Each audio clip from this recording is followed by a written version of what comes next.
Good morning students. Date 21/7/21 class 10th SST chapter 4। तो बच्चों हम चौथा पाठ पढ़ रहे थे कि गुरु अंगद देव जी से लेकर गुरु तेग बहादुर जी तक सिख गुरुओं का योगदान। ये हमने सभी गुरुओं के बारे में पढ़ा था और इसके वेरी शॉर्ट क्वेश्चन 1 to 10 कर लिए हैं। अब हम आगे शुरू करेंगे। देखो इसमें हमने क्या क्या पढ़ा था। गुरु अंगद देव जी के बारे में, अमरदास जी के बारे में, रामदास, गुरु अर्जुन देव, गुरु हरगोविंद जी, गुरु हरराय तथा गुरु हरकृष्ण जी, ठीक है। गुरु तेग बहादुर जी और मसंद प्रथा के बारे में भी पढ़ा, ठीक है। आदि ग्रंथ का संकलन कब और कैसे हुआ, मीरी और पीरी दो तलवारों के विषय में हमने पिछली वीडियो में पढ़ा था। तो आज हम करेंगे इसके अगले प्रश्न। प्रश्न नंबर 12, आदि ग्रंथ साहिब का संकलन क्यों किया गया। उत्तर है आदि ग्रंथ साहिब का संकलन सिखों को गुरु साहिबान की शुद्धतम और प्रामाणिक वाणी का ज्ञान करवाने के लिए किया गया, ठीक है। तो किस लिए किया गया कि गुरु साहिबान की, जो गुरु जितने गुरु हुए हैं उन्होंने जो शुद्धतम और प्रामाणिक वाणी कही है उसके बारे में ज्ञान दिलाने के लिए। प्रश्न नंबर 13, लंगर प्रथा के बारे में आप क्या जानते हो। उत्तर है लंगर प्रथा का आरंभ गुरु नानक साहिब ने सामाजिक भाईचारे के लिए किया था। तो इसमें मैंने क्या बताया था, लंगर प्रथा क्या थी कि सभी धर्मों और जातियों के लोग एक ही पंक्ति में बैठ करके इकट्ठे भोजन करेंगे। ये किसने शुरू की थी प्रथा, गुरु नानक देव जी ने, ठीक है। इससे क्या हुआ, सामाजिक भाईचारे का प्रचार।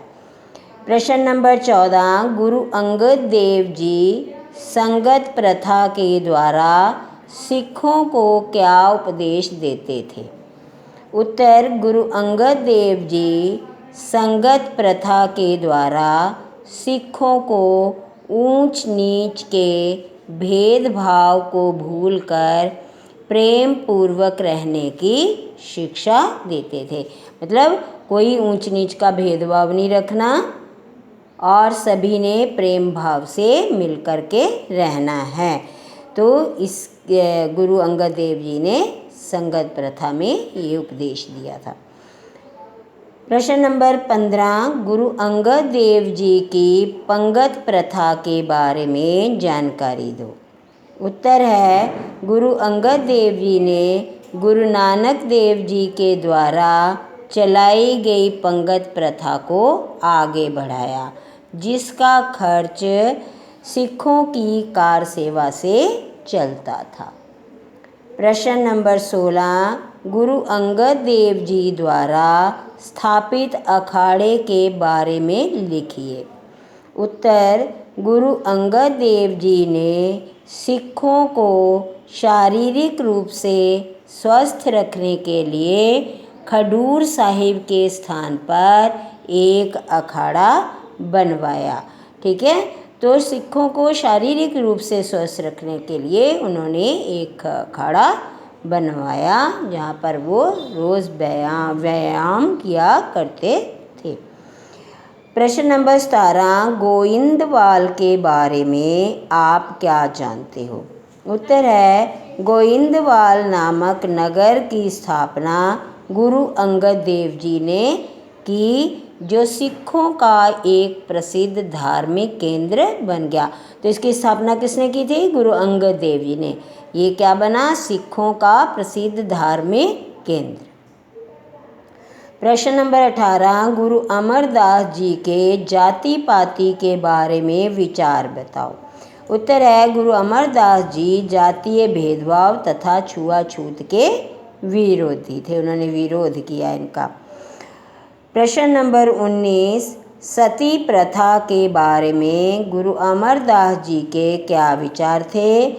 उत्तर, गुरु अमरदास जी ने सती प्रथा का खंडन किया। सती प्रथा बेटे क्या होती थी आपको पता हो शायद, कि जब किसी भी स्त्री के पति की मृत्यु हो जाती थी तो वो स्त्री जिंदा ही उसकी चिता के साथ जल जाया करती थी, तो वो ये थी सती प्रथा।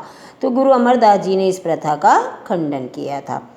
प्रश्न नंबर 20, गुरु अमरदास जी द्वारा निर्मित शहर गोइंदवाल दूसरे धार्मिक स्थानों से कैसे अलग था?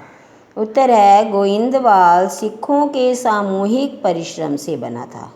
कार सेवा से आपको बताया ना, तो सिखों के सामूहिक परिश्रम से बना था, जिसमें ना तो किसी देवी देवता की पूजा की जाती थी और ना ही इसमें किसी पुजारी की आवश्यकता थी। प्रश्न नंबर 21, गुरु अमरदास जी ने जन्म, विवाह तथा मृत्यु संबंधी क्या सुधार किए?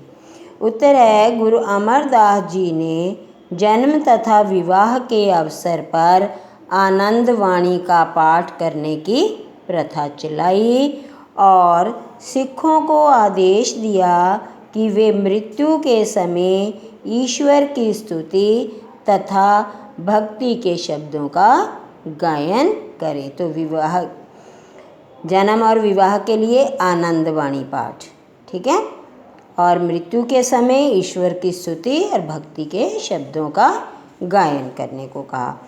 प्रश्न नंबर 22, रामदासपुर या अमृतसर की स्थापना की महत्ता बताइए। उत्तर, रामदासपुर की स्थापना से सिखों को एक अलग तीर्थ स्थान तथा महत्वपूर्ण व्यापारिक केंद्र मिल गया। समझ आ गई ये क्या है? रामदासपुर अमृतसर जो है तो सिखों का एक तीर्थ स्थान है और व्यापारिक केंद्र भी है। प्रश्न नंबर 23, गुरु रामदास जी तथा अकबर बादशाह की मुलाकात का महत्व बताइए। उत्तर, गुरु रामदास जी की अकबर से मुलाकात से दोनों में मैत्रीपूर्ण संबंध स्थापित हुए। मतलब मित्रतापूर्ण संबंध, जब उन दोनों की मुलाकात हुई तो उनमें मित्रतापूर्ण संबंध स्थापित हो गए। प्रश्न नंबर 24, लाहौर की बौली के बारे में जानकारी दीजिए। बौली क्या होती है? जल स्रोत। उत्तर, लाहौर के डब्बी बाज़ार में बौली का निर्माण गुरु अर्जुन देव जी ने करवाया था। किसने कराया था? गुरु अर्जुन देव जी ने। कहाँ पर करवाया? लाहौर के डब्बी बाज़ार में। प्रश्न नंबर 25, गुरु अर्जुन देव जी को आदि ग्रंथ साहिब की स्थापना की आवश्यकता क्यों पड़ी? उत्तर, गुरु अर्जुन देव जी सिखों को एक पवित्र धार्मिक ग्रंथ देना चाहते थे ताकि वे गुरु साहिबान की शुद्ध वाणी को पढ़ तथा सुन सकें। तो एक पवित्र, गुरु अर्जुन देव जी सिखों को क्या देना चाहते थे? एक पवित्र धार्मिक ग्रंथ, ताकि जो गुरु जी ने उपदेश दिए हैं, ठीक है, उनकी शुद्ध वाणी को पढ़ भी सकें और वो सुन सकें। प्रश्न नंबर 26, गुरु अर्जुन देव जी के समय में घोड़ों के व्यापार का कोई एक लाभ बताएं।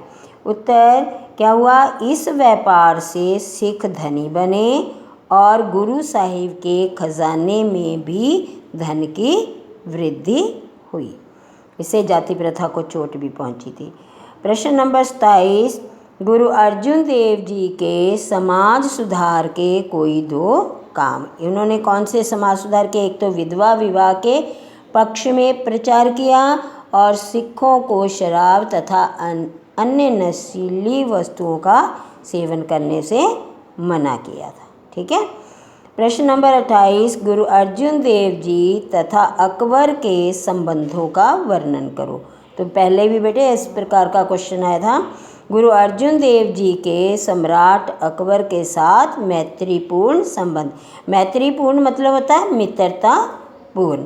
तो बच्चों आज हमने 12 से लेकर के 28 तक प्रश्न कि आपने इन प्रश्नों को अपनी कॉपी में लिखना है और इनको याद भी करना है। ओके बेटा, थैंक यू।